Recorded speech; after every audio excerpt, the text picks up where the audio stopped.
Hey all you handy husbands, welcome back to the channel. I am a thirsty boy, so thought I'd introduce you, if you don't already know, to something that's actually better for you than your average soda. This stuff ain't gonna cut through your teeth like a chainsaw the way that most sodas do. Don't have all the acid. But what it does have is something called flavonoids. Supposedly, flavonoids help corral free radicals, and free radicals help contribute to cancer. So let me turn the camera around. Let me show you what we're working with. In case you didn't guess it, yep, we're making iced tea today. And the reason I say that's better than sugar, not only for the flavonoids and the acids and all that jazz, but also the sugar content. I did the math, and 12 ounces of sugar, 12 ounces of your average soda will roughly equal to, or will roughly give you about 37 grams of sugar. Whereas if I use a half a cup of sugar, which is what I roughly use when I make it, it roughly comes out to about 25 grams of sugar per cup. Alright, so before we begin, what you see before you are the three things that you need: the tea, the sugar, and the pot. And the pot is important. If you see this pot here, actually has a rim around it, a lip.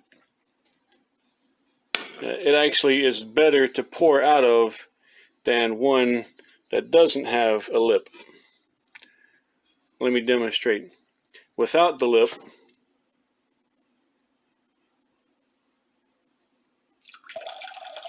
water pours out down the side. I don't know if that's capillary action or surface tension that does that, but you're gonna make a mess if you pour out of a pot that doesn't have a lip on it. So let me demonstrate with this pot.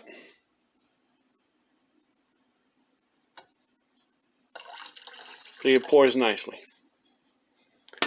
Alright, so these tea bags are specifically made for 1 gallon and are also formulated for iced tea. Regular non-iced tea bags works just as good. So I'm throw that in there. It's about medium. And for now, that's it.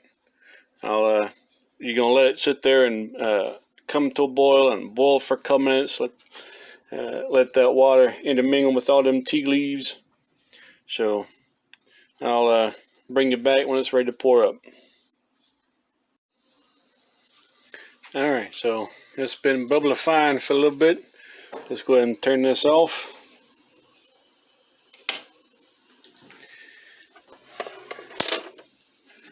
And I've already gotten my pitcher out. Yes, it's pink. So what? And my stirring spoon. Yeah, it's an old Kool-Aid one, but you can use a wooden spoon or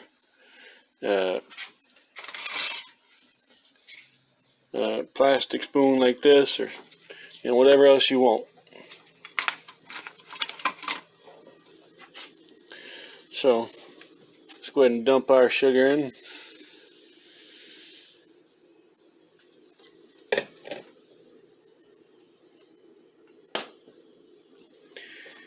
And we're going to let this tea cool off for just a few minutes. Alright, so my tea's been cooling off enough. Just go ahead and pour it in there. And this is where using the right pot comes into play.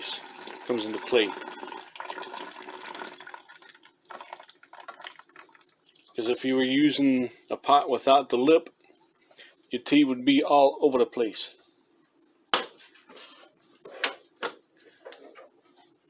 We're going to stir this up.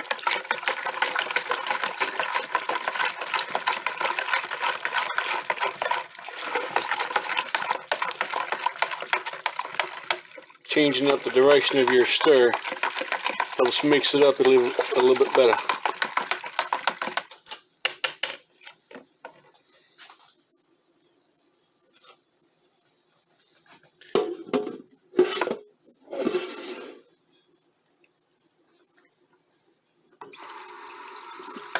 Just to make sure we get all that tea goodness.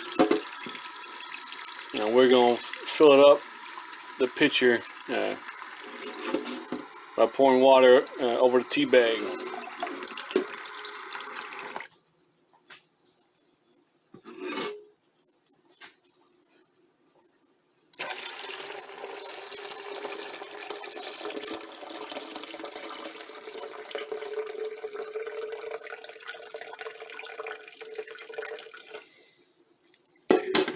Cool it down even quicker.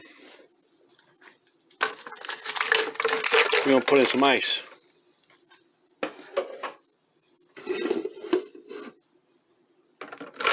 Make sure that's all stirred up nicely.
Make sure after you top it off, make sure that you stir it one good time.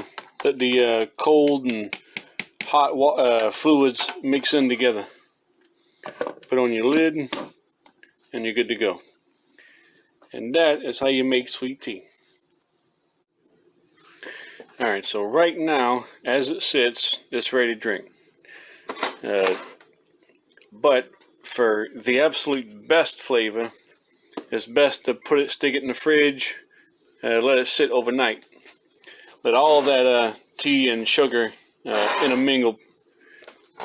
But when you do get ready to drink it, it is scientifically proven that it is best when drunk out of a mason jar.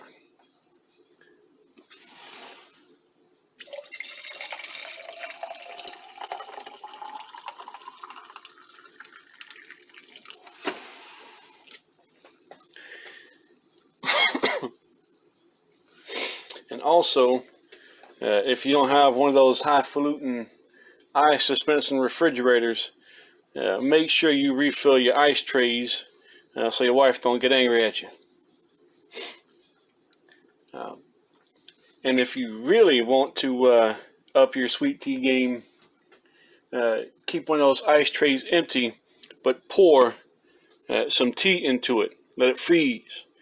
That way your sweet tea don't get watered down from the ice. Which, if you're drinking it properly, your tea won't have time to get watered down.